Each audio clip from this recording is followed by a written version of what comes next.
Leo tunaingia Eh, hii chapter ya 3 ambayo inasema ni eh, kununua na kuuza kwa jozi za mm, sarafu. Unaona, jozi za sarafu hiki ni Kiswahili, unaona, ila ndio. Kiingereza tunasema ni currency pairs. Unaona, hizi tunasema Eh, ni currency pairs. eh, currency pairs. Sasa leo tunasoma namna ya kununua na kuuza kwa hizi currency pairs. Eh, okay. Biashara ya hizi currency pair katika forex, Eh, huuzi sarafu moja peke yake. Unaona, hilo inabidi mm, ulijue. Unaona, huuzi sarafu moja peke yake kwa sababu hizi peke. sarafu zinakuwa zimepangwa kwa mfumo wa nini, wa pairs. Unaona, kwa hiyo hata biashara unakuwa unaifanya kwa mfumo wa nini, wa pair. Unaona, ambazo ndo nini, ndio jozi. Unaona, kwa hiyo yani unakuwa labda kama ni kubai, basi una buy pair fulani. Ndio maana nasema buy pair fulani, buy pair fulani. Unaona, kwa sababu haijapangwa pale, haijapangwa sarafu moja au currency moja, zimepangwa currency ngapi? Currency mbili, ndio maana zimeitwa nini, pair au jozi. Unaona, kwa hiyo jozi hizi zinaonyesha thamani ya sarafu moja dhidi ya nyingine. Unaona, mfano labda euro USD ni sawasawa na 1.100. Unaona, euro USD sawa sana na thamani hii hapa. Hii inamaanisha kwamba euro moja ni sawa na dola 1.110. Maana yake kwamba thamani ya euro moja, unaona, ni sawa sawa na dola 1.110. Ndio maana tunasema kwamba jozi huonyesha thamani ya sarafu moja dhidi ya nini, ya nyingine. Unaona, kwa hapa tumejua thamani ya euro moja dhidi ya nini, ya huyo hapa dola ya Marekani. Kwa hiyo tunasema kwamba kununua tunasema ni buy au long, na kuuza tunasema ni sell au short. Unaona, hii ina maana gani? Buy, kununua, buy au long. Unaona, hii ina maana unanunua sarafu ya kwanza ambayo ndio base currency. Yaani ukisema kwamba na buy euro USD, unaona, inamaanisha kwamba unakuwa unanunua ile base currency ambayo ndio euro. Labda tuandike hapa, tumeiandika hapa chini, okay? Euro USD, unaona, kwa unanunua sarafu ya kwanza ambayo ndio base currency ukitarajia bei ipande. Unaona, alafu vile vile unakuwa unauza sarafu ya pili ambayo ndio tunaita ni quote currency. Kwa hivyo ni vitu ambavyo vinafanyika ndani ya wakati mmoja. Muda huo unakuwa unanunua na muda huo unakuwa unafanyaje, unauza. Yaani ukisema kitendo cha buy au buy euro USD, unaona, buy labda hii hapa euro USD, unaona, inamaanisha kwamba muda huo unakuwa unanunua euro, unaona, at the same time pia unakuwa unauza ile sarafu ya pili ambayo ni nani, ni USD. Unaona, kwa hiyo unanunua euro USD ukitarajia euro ipande dhidi ya nini, dhidi ya dola. Na kwenye upande wa kuuza au sell au short, unaona, tunasema unauza sarafu ya kwanza ambayo ndio base currency ukitarajia ifanyeje, ishuke. Umeona?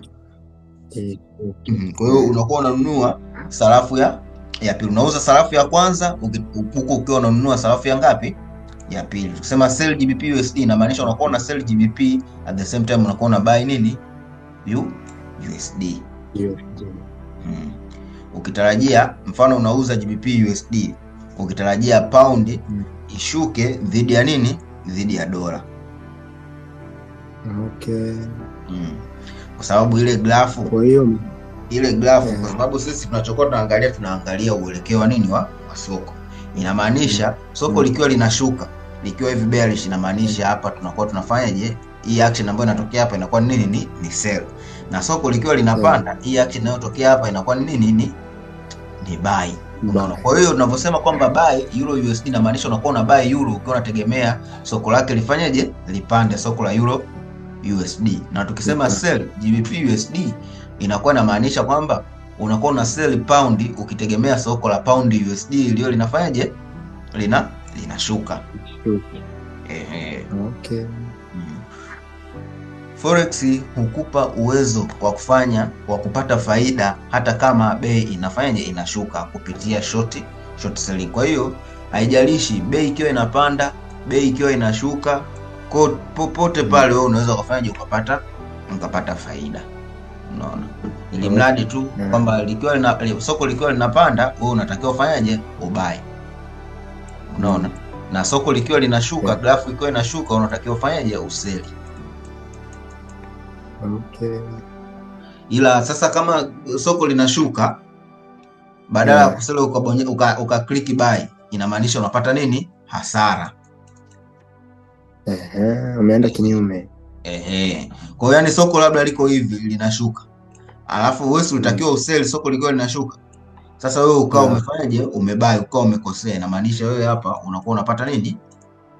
Hasara. Na ikitokea soko linapanda, unaona wewe unatakiwa ubai. Sasa wewe ukaseli kwenye soko ambalo linapanda, inamaanisha wewe unapata nini? Hasara, kwa sababu unakuwa umeenda kinyume na vile soko linavyokuwa linafanyaje? Linaenda. Okay. Kuelewa mwelekeo wa soko. Sasa hapa ni kwa namna gani unaweza ukaelewa direction ya nini ya soko. Unaona, bullish market tunasema kwenye bullish market hapa ni bei inakuwa inafanyaje? Inapanda. Ndio tunasema kwamba market inakuwa inaenda nini? Inaenda na juu. Kwa katika bullish market traders hununua, ambao ndio wanakuwa wana buy au wana go long. Unaona, kama tulivyosema. Na kwenye bearish market inamaanisha kwamba bei inakuwa inafanyaje? Inashuka. Unaona, ukiangalia chart unakuta price hii, zile grafu zinakuwa zinafanyaje? Zinashuka. Inamaanisha kwamba traders wanakuwa wanafanyaje? Wanauza au wana short. Unaona, wana go short. Kwa maana yake.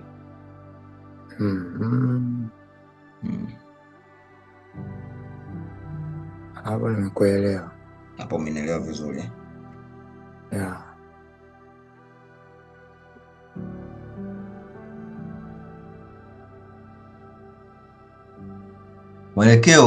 Mwelekeo huu either wa kubai au wa kusell, wa kushuka, unaathiriwa zaidi na habari za kiuchumi, viwango vya riba, pamoja na sentiment ya nini? Ya soko. Nikisema sentiment ya soko unaelewa maana yake? Hapana. Sentiment ya soko ni ile kwamba ni ile hali ambapo labda unaangalia labda traders wengi, yani asilimia kubwa ya traders labda pair ya Euro USD. Unaona? Pair ya Euro USD. Ukiingilia kwenda kuangalia maoni ya traders huko mitandaoni au kwenye platform tofauti, wanasema bwana, Euro USD ita sell. Wengi wanasema nini? Sell. Unaona? Kwa hiyo ukiona traders wengi wanasema sell, unaona, basi hiyo ndo tunaita nini? Ni sentimental analysis, kwamba unaangalia maoni mengine ya traders wanasemaje. Mara nyingi hii sentiment analysis au sentiment ya soko huaga pia inaleta athari sokoni, kwa sababu inakuwa inapelekea traders wengi sana kuweka position zao za kufanyaje? Za kusell. Unaona, kwa sababu sentiment au maoni ya watu wengi wanasema ni nini? Ni sell. Ndio maana ya sentiment ya nini? Ya soko. Kwamba sentiment ni kama maoni ya watu wengine au traders wengine.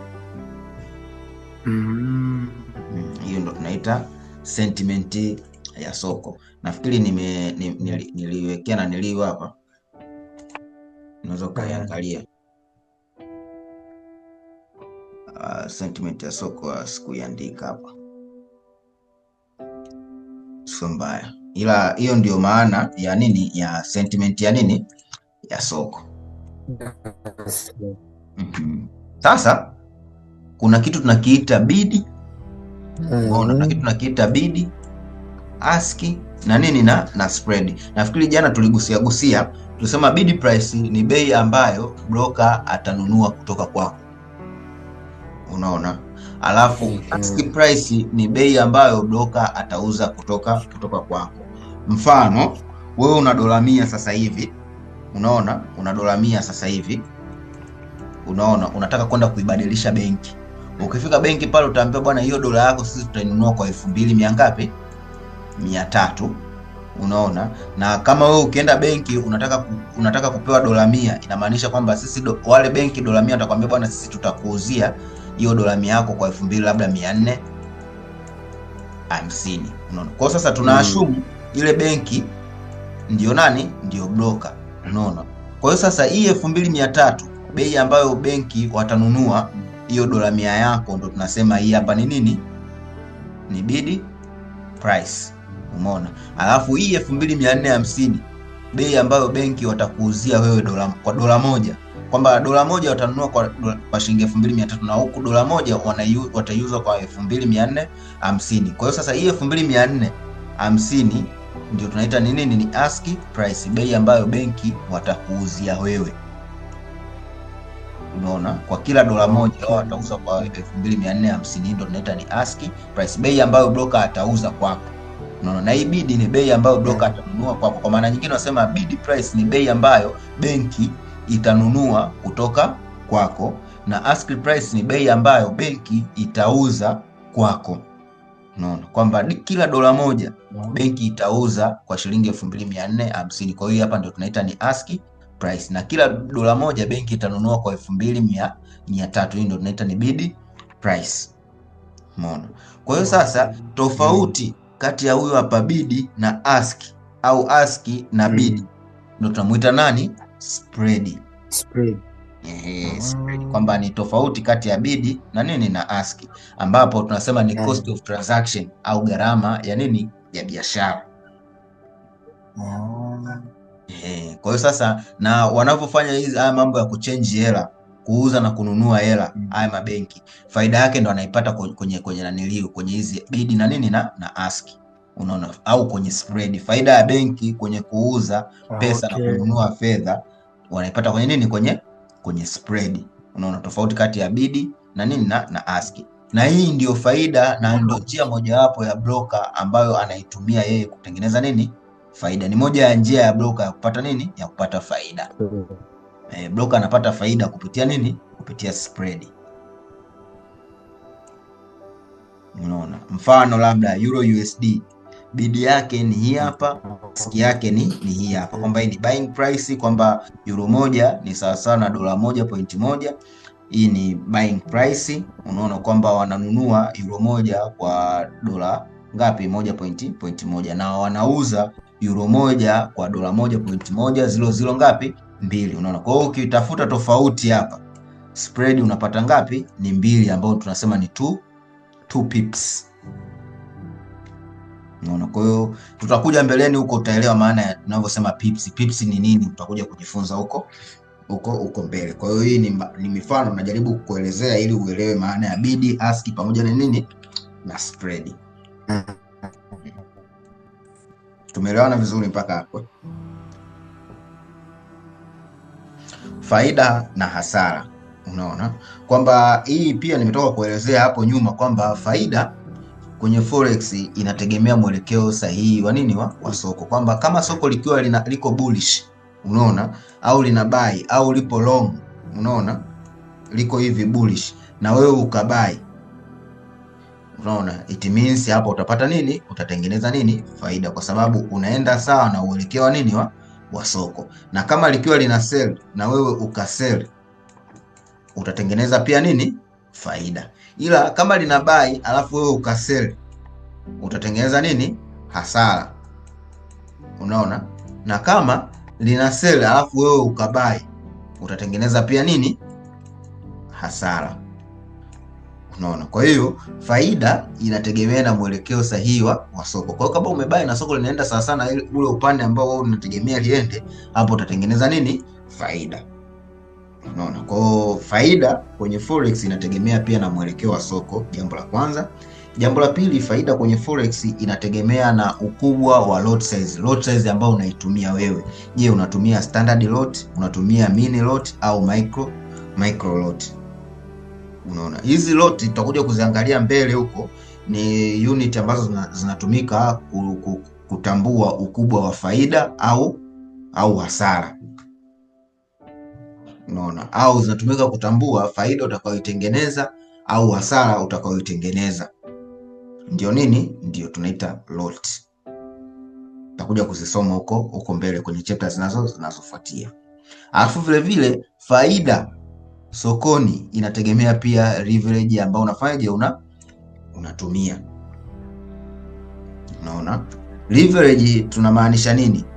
Leverage tunasema ni kile kiasi, na yenyewe pia tutakuja tuisoma mbele, ni kiasi ambacho unakuwa tunasema ni, kwa maana nyingine tunasema ni kama buying power au selling power. Unaona, kwa jina collective la kubuy na kusell, naweza nikasema ni kama nguvu ambayo inakuwezesha wewe kuweza kuuza au kununua sokoni. Unaona, kutrade kwamba kwa hela kubwa sokoni, yaani una mtaji mdogo, lakini kupitia leverage unaweza ukatrade kama mtu mwenye mtaji mkubwa. Unaona, kwa sasa leverage ukiweka ndogo, unaona pia hata faida ambayo utakuwa unaitengeneza itakuwa ni nini? Ni ndogo. Unaona, na ikitokea umepata hasara, basi hasara itakuwa ni nini? Ni ndogo. Lakini ukiweka leverage kubwa, faida unaweza ukatengeneza kubwa, na ikitokea umepata hasara, basi unaweza ukapata hasara kubwa au ukachoma kabisa account. Unaona, kwa hiyo faida au hasara kwenye forex inategemea vitu hivi hapa vikuu vingapi? Vitatu: direction ya soko, mwelekeo sahihi wa soko, ukubwa wa lot size, alafu vile vile leverage ambayo unafanyaje, unatumia. Unaona, kwa hiyo unapokuwa umekosea mwelekeo wa soko au umeenda against na soko, kwamba wewe ulibai afu soko limeshuka, na kama haujaweka stop loss, automatically utajikuta unapata nini? Unapata hasara. Unaona, ila kama uliweka stop loss utapata hasara, lakini ni hasara ambayo tayari unakuwa ulishafanyaje, ulishaipigia mahesabu, kwa sababu mpaka unaweka stop loss inamaanisha unakuwa unajua kwamba endapo soko litanitoa, basi nitapoteza kiasi fulani.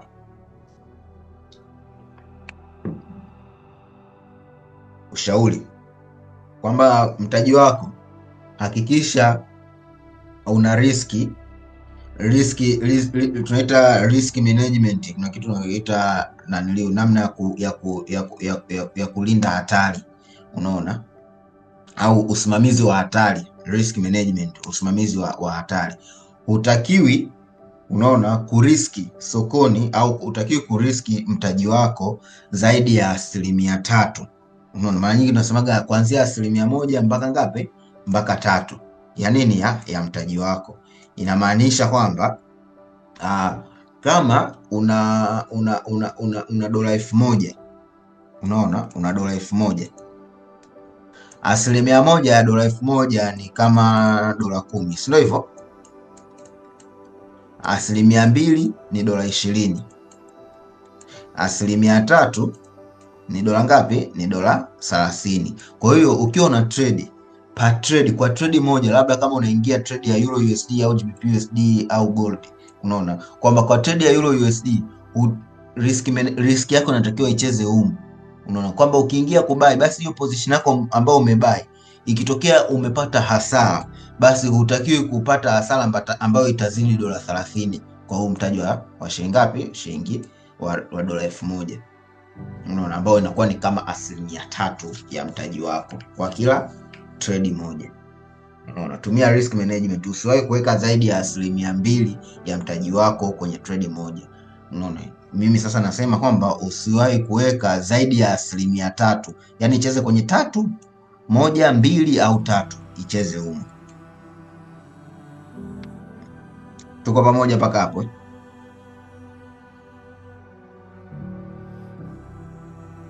Okay, tunaendelea.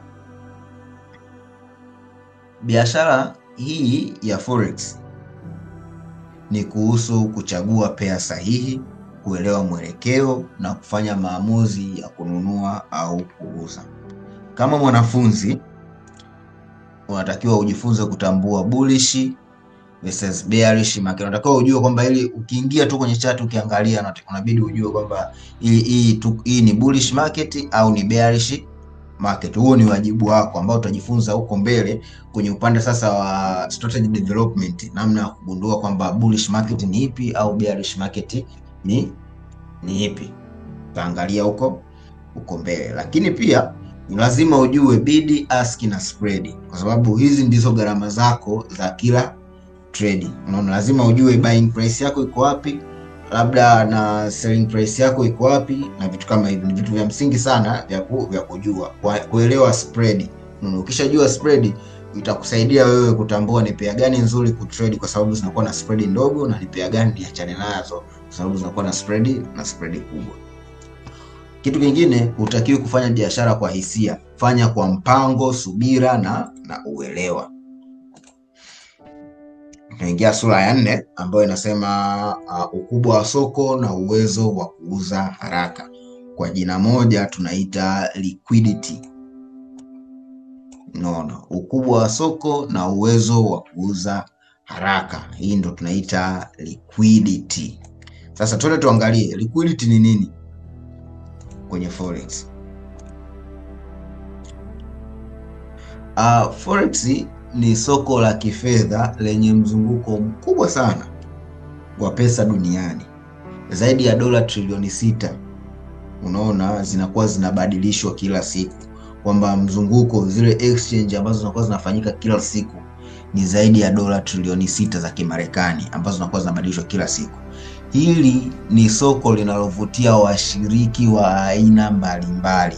Unaona, na hao washiriki unakuta kuna benki kuu, kuna taasisi kubwa ambazo tuliziangalia kule nyuma, kuna wafanyabiashara binafsi ambao ni retail traders ambao ni kama sisi, alafu na makampuni ya kimataifa. Kwa hiyo hawa ndio washiriki wakubwa wa hili soko la nini, la forex. Unaona, kwa hiyo ukubwa wa soko unamaanisha kuna nafasi nyingi, opportunity nyingi za nini, za biashara. Unaona, lakini pia ushindani ni mkubwa kwenye hili soko, kwa sababu kuna nafasi nyingi na kila mtu anapambana kuangalia namna gani anaweza kutengeneza faida. Kwa hiyo ndio maana kunakuwa na ushindani mkubwa. That's why ndio maana unakuta inakuwa ni ngumu, sio kitu rahisi kujua direction ya soko, kwamba soko litaenda wapi. That's why ndio maana tunakuwa tuna advise kutumia risk management, stop loss na mavitu mengine huko mbele hapo tutajifunza mbele, kwa sababu ushindani ni mkubwa. Kwa hiyo sio muda wote utakuwa sahihi sokoni. Sasa liquidity ni nini? Liquidity tunasema ni uwezo wa kuuza au kununua sarafu haraka bila kuathiri bei yake sokoni. Unaona kwamba iko hivi. Hello? Iko hivi. Mfano umeingia labda kwenye pair labda ya Euro USD. Umeingia kwenye pair ya Euro USD. Unaona, Euro USD to mfano. Unaona, sasa umeingia labda muda wa jioni kuanzia saa 9:30, ukakuta pair ya Euro USD ina move kwa haraka sana kwenda juu au ina move kwa haraka sana kwenda chini. Kwa hiyo hiki kitendo cha hii pair kumove kwa haraka sana kwenda juu au kumove kwa haraka sana kwenda chini, hiki kitendo ndicho tunachokiita ni nini? Ni liquidity. Ndio maana tunasema, kwa maana kwamba ukiingia kubuy au kusell, inamaanisha wewe labda ukaweka take profit yako sehemu fulani, inamaanisha kwa huo muda hiyo target yako ambayo umeiweka itafikiwa kwa haraka sana, au kama uliweka stop loss na ukawa uko against na soko, hiyo stop loss yako itafikiwa kwa haraka sana. Unaona, kwa hiyo ndio maana ukasema kwamba ni uwezo wa kuuza au kununua sarafu haraka bila kuathiri bei yake sokoni. Unaona kwamba price inaendelea na bei yake, lakini wewe ukiingia una buy au kusell na target zako zinafika haraka sana bila kuathiri mzunguko wake sokoni, mzunguko wake wa kawaida. Unaona kwamba soko lenye liquidity kubwa linamaanisha kwamba unaweza ukaingia na kutoka kwenye biashara haraka, unaona, kwa sababu soko linakuwa lina move kwa haraka au kwa spidi. Pia vile vile spread inakuwa ni ndogo, kwa hiyo cost of transaction au gharama ya biashara inakuwa ni nini? Ni ndogo. Lakini vile vile kunakuwa hakuna ucheleweshaji wa oda zako, unaona, oda zako zinakuwa executed very fast. Mfano Euro USD ni jozi yenye liquidity kubwa, yani pair nyingi za USD, unaona, pair nyingi za USD ni pair zenye liquidity kubwa, zina move haraka sana sokoni, unaona, na huwa zina move sana asubuhi mida ya kuanzia saa 3 hivi na jioni mida ya kuanzia saa 9 hivi, unaona. Kwa hiyo huwa zinakuwa na liquidity inaongezeka, inakuwa kubwa zaidi mida hiyo hapo, kwa sababu ni mida ambayo tunasema ni mida ya session, unaona, session zake ambao tunakuwa tuna London session na New York session, na hizi session tutakuja kuzisoma kwenye chapter za mbele huko, kwa sababu na zenyewe zipo kwenye part hii ya nini, ya basics, unaona. Kwa hiyo kitendo cha kuwa na liquidity kubwa, faida ya market kuwa na liquidity kubwa inamaanisha kwamba unaweza kuifanya biashara kwa urahisi hata kwa mtaji mdogo, unaona. Hata kama ukiwa na mtaji mdogo, kwa sababu kuna liquidity kubwa, inamaanisha wewe ukiingia sokoni hukai muda mrefu. Maana yake kwamba unaweza ukatengeneza faida ndani ya muda mfupi hata kama una mtaji mdogo, au ukatengeneza hasara ndani ya muda mfupi.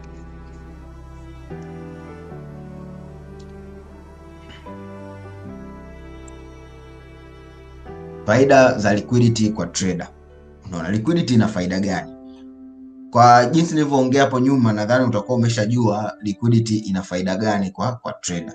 Kwa maana kwamba utekelezaji wa haraka, unaona kwamba fast execution. Utekelezaji wa haraka tunaita kwa Kiingereza nasema ni fast execution. Unaona kwamba ukibonyeza tu ile button ya buy au sell inaingia hapo, unaona. Hiyo ni moja pia ya faida ya nini, ya liquidity, kwamba order zako zinaingia sokoni bila kuchelewa. Vile vile liquidity inapelekea kuwa na spread ndogo, cost of transaction inakuwa ni nini, ni ndogo. Lakini vile vile liquidity ikiwa kubwa, unaona, au kukiwa na liquidity nzuri sokoni, inamaanisha kunakuwa hakuna nini, slippage, unaona. Slippage inakuwa hakuna au inakuwa ni ndogo kabisa, kwa maana kwamba slippage maana yake nini? Unakuta sometimes unakuta labda market iko ina sell hivi, unaona, inabonyeza kendo za kusell, alafu ghafla soko likawa linaenda speed, unakuta baada ya kufunguka hapa likaja likafungukia chini yake kidogo, unaona. Kwa hiyo kile kitendo cha soko kufunguka chini yake kidogo, hicho ndio kitu tunachokiita nini, ni slippage, unaona. Kwa hiyo ukiwa na liquidity sokoni, market ikiwa ina move vizuri na haraka sokoni, haya mambo ya slippage, unaona, inakuwa sio kubwa, tofauti na kukiwa hakuna liquidity. Na mara nyingi hizi slippage unaweza kukuta labda unakuta wengine wanaita labda ni slippage ya aina tofauti na nini, na masuala ya nini, ya gapping, unaona, kwamba unakuta market inakaa muda mrefu hapo, unakuwa hakuna liquidity. Ila kama uko na liquidity kunakuwa hakuna nini, hakuna slippage. Ila liquidity ikiwepo kunakuwa hakuna slippage, ila liquidity isipokuwepo unakuta soko linakuwa lina consolidate tu, linakuwa liendi popote. Afu liquidity kija kuingia tu sokoni, unakuta soko kama lina jump ghafla. Kwa hiyo hiki kitendo hili ndio tunaita nini, slippage, kwa sababu kulikuwa hakuna nini, hakuna liquidity. Ila liquidity ikiwepo, market unakuta inakuwa na move vizuri, kwa hiyo slippage inakuwa haipo, unaona. Lakini vile vile faida nyingine ni nafasi nyingi za biashara, unaona. Itamaanisha kwamba unapata opportunity nyingi sokoni. Kukiwa na liquidity, soko linakuwa lina move, linatengeneza opportunity nyingi za kubuy au za kusell, unaona. Hiyo ni faida ya nini, ya liquidity.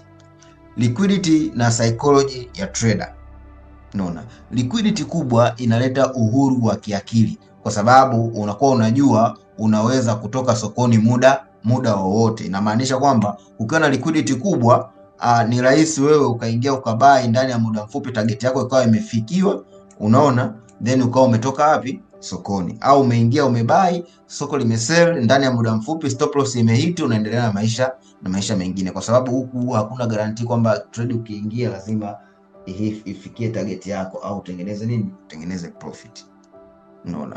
Liquidity ndogo inaleta wasiwasi, unaweza kukwama kwenye trade au kupata slippage kubwa. Hii wasiwasi inakuaje? Market labda umeingia kubai afu soko unakuta lina consolidate hapo hapo, lina consolidate sehemu moja.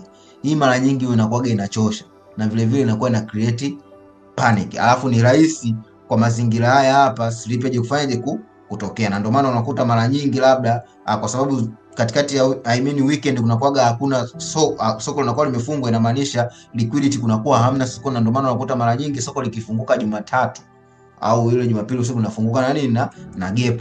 Kwa ile gap ndio moja ya effect moja hapo ya nini ya slippage pamoja na kuto kuwepo kwa liquidity sokoni. Unaona, kwa hiyo liquidity ndogo inaleta wasiwasi na vile vile unaweza kukwama kwenye trade kupata slippage kubwa. Kama mwanafunzi, anza na jozi zenye liquidity kubwa kama Euro USD, pair zote za USD, sasa major pairs. Hizi zote zinakuwa na liquidity kubwa, ni rahisi kuzitrade na pia ni rahisi kufanya analysis na pia zinakuwa na opportunity nyingi sokoni. Nani ambaye anatoa liquidity sokoni? Unaona, akina nani ambao wako responsible na kutengeneza hiyo liquidity sokoni? Watu ambao wako responsible na kutengeneza liquidity sokoni ni benki kuu, central bank. Unaona, hizi zinatoa liquidity kupitia sera za nini za fedha. Unaona, lakini vile vile watu wengine ambao wanatoa liquidity sokoni ni market makers. Unaona, market makers hawa hutoa bei za kununua na kuuza kwa nani? Kwa traders. Mara nyingi market makers unakutaga asilimia kubwa unakuta ni mabroker.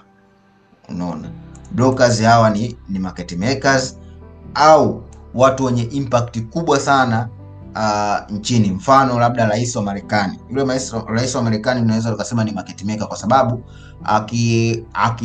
akizungumza tu lazima impact uione sokoni. Lazima utaanza kuona pair za USD zimekuwa na liquidity kubwa, yani zimeanza kumove kwa speed alafu kwa direction ambazo zinakuwa hazieleweki. Unaona, kwa hiyo yule pia ni market maker kwa sababu ana uwezo wa kubadilisha direction ya market kwa neno lake moja tu, akachange direction ya nini ya market. Unaona, na vile vile retail traders ambao ndio sisi. Unaona, inamaanisha kwamba sisi tukiwa tumeingia sehemu moja wengi, lazima kutakuwa na liquidity, soko lazima limove kwenda upande wetu. Unaona, kwa hiyo kitendo cha soko lile kumove upande wetu sehemu ambayo tunakuwa tumeingilia, inamaanisha tunakuwa tumeongeza volume, ambayo hii volume inapelekea liquidity kufanyaje kuongezeka sokoni. Volume ni kama idadi ya lot size au pesa ambazo tunakuwa tumeziweka wapi? Tumeziweka sokoni. Unaona, kwa hiyo volume ikiwa kubwa inamaanisha kunakuwa na hela nyingi sokoni ambayo inaweza ikapush soko kwenda kwenye direction ambayo hizo volume zinaelekeza. Lakini vile vile ambao wanaweza wakatoa liquidity sokoni au wakaleta liquidity sokoni ni hawa institutional traders. Kwa sababu gani? Wanakuwa na mitaji mikubwa ambayo inaweza kusukuma soko. Mtu akitia mabii yake au matrilioni yake kadhaa ya kuselling D, automatically unakuta ile impact unakuja unaiona sokoni, soko lina change direction. Unaona, jambo la kuzingatia, epuka kufanya biashara wakati wa soko tulivu ambao kunakuwa na low liquidity au low volume, sana low liquidity. Soko likiwa lina stack linafanya consolidation, inamaanisha kunakuwa hakuna liquidity sokoni, kunakuwa na consolidation. Ni rahisi sana wewe kupoteza pesa kwenye mazingira hayo ukiwa na consolidation. Mfano labda kutrade usiku, mid Asian session au wakati wa likizo, kipindi cha sikukuu au kukiwa na sikukuu, labda katikati kukawa na sikukuu kubwa ambayo ina affect dunia nzima. Unaona, hatutaki kutrade kipindi hicho. Unaona, kwa hiyo ukubwa wa soko la forex unamaanisha kunakuwa na fursa nyingi. Unaona kwamba fursa ni nyingi mno sokoni, lakini pia unahitaji maarifa ya kuchagua wapi pa kuingia na kutoka. Kwa maana kwamba fursa zikiwa ziko nyingi sokoni, una uwezo wa kutrade, yani hata fursa hii ikikupita unakuwa na uhakika kwamba kuna fursa nyingine itatokea, kwa sababu ni soko ambalo ni kubwa, lina mzunguko mkubwa. Unaona, lakini vile vile liquidity ni silaha ya trader mwenye akili. Unaona, inakupa uhuru, usalama na ufanisi. Kwa hiyo kama mwanafunzi unatakiwa kuelewa kuwa liquidity sio tu kuhusu pesa, ni kuhusu uhakika wa kutekeleza mpango wako bila kikwazo. Liquidity ikiwepo sokoni, una uhakika wa kuingia kubai na ukatengeneza profit. Una uhakika wa kuingia kusell na ukatengeneza profit, kwa sababu soko linakuwa na nini na liquidity. Kwa maana nyingine, soko likiwa na liquidity means kwamba soko linakuwa lina trendi. Unaona, either linaenda juu au linaenda chini. Liquidity kosekana sokoni inamaanisha soko linakuwa lina consolidate, lina move sideways. Nadhani mpaka hapo utakuwa umenielewa mpaka chapter 4. Kwa leo tutaishia hapa kwenye chapter 4, then kesho tutaendelea chapter 5 na chapter 6. Unaona, kesho tutajifunza dola ni mfalme katika dunia ya